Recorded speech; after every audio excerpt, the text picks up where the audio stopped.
Operation സിന്ദൂറിന് പിന്നാലെ പാക് ഭീകരത ലോകത്തിന് മുന്നിൽ തുറന്നു കാട്ടാൻ വിവിധ രാജ്യങ്ങളിലേക്ക് കേന്ദ്ര സർക്കാർ അയക്കുന്ന സംഘത്തിലെ 3 ടീമുകൾ യാത്ര ആരംഭിച്ചു. ശശി തരൂർ അധ്യക്ഷനായ സംഘവും മുൻ വിദേശകാര്യ സഹമന്ത്രി വി മുരളീധരൻ അംഗമായ ടീമും ഡൽഹിയിൽ നിന്ന് പുറപ്പെട്ടു.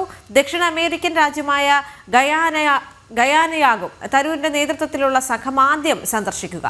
NCP MP സുപ്രിയ സുലെ നയിക്കുന്ന സംഘത്തിലാണ് വിദേശകാര്യ സഹമന്ത്രി വി മുരളീധരനുള്ളത്. 2 ദിവസം ഖത്തറിലും അതിനുശേഷം ദക്ഷിണാഫ്രിക്ക, എത്യോപ്യ, ഈജിപ്ത് എന്നീ രാജ്യങ്ങൾ സന്ദർശിച്ച് ലോകത്തിന് മുന്നിൽ രാജ്യത്തിന്റെ നിലപാട് വ്യക്തമാക്കുമെന്ന് വി മുരളീധരൻ വ്യക്തമാക്കി. ആഗോളതലത്തിൽ തന്നെ ഭീകരവാദത്തിനെതിരായിട്ട് എല്ലാ രാജ്യങ്ങളും ഒറ്റക്കെട്ടായിട്ട് നിൽക്കണമെന്നുള്ള പൊതുവികാരം ഉയർന്നു വന്നിട്ടുള്ള സാഹചര്യത്തിൽ ഇതിന് വളരെ പ്രസക്തിയുണ്ട്.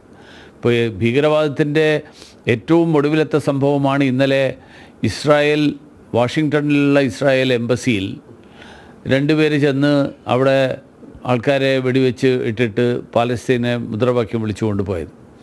അപ്പോൾ ലോകത്തെവിടെയും ഭീകരവാദം ആ പ്രദേശത്തെ ജനങ്ങളുടെ സമാധാന അന്തരീക്ഷത്തെയും ആ പ്രദേശത്തെ ഒരു വികസനത്തിനും പുരോഗതിക്കും ഒക്കെ ഭീഷണിയാകുന്ന ഒരു സാഹചര്യമുണ്ട്. ഈ സാഹചര്യം തുറന്നു കാണിക്കുകയും ഒരു സ്റ്റേറ്റ് സ്പോൺസേർഡ് ടെററിസം അത് ലോകത്ത് മറ്റൊരു രാജ്യവും നടത്തുന്നില്ല, ഒരു രാജ്യത്തിനെതിരായിട്ട് നടക്കുന്നില്ല. ഭീകരവാദം ലോകത്ത് പല സ്ഥലത്തും ഉണ്ടാവും. പക്ഷേ ഒരു രാജ്യം വേറെ രാജ്യത്തിനെതിരായിട്ട് ഭീകരവാദികളെ പരിശീലിപ്പിച്ച് താവളമൊരുക്കി അവർക്ക് സാമ്പത്തിക സഹായം ചെയ്ത് പറഞ്ഞുവിടുന്ന ഒരു സ്ഥിതിയില്ല. ഇത് ലോകത്തിന് മുന്നിൽ തുറന്നു കാണിക്കുക എന്നുള്ളതാണ് ഈ ലക്ഷ്യം.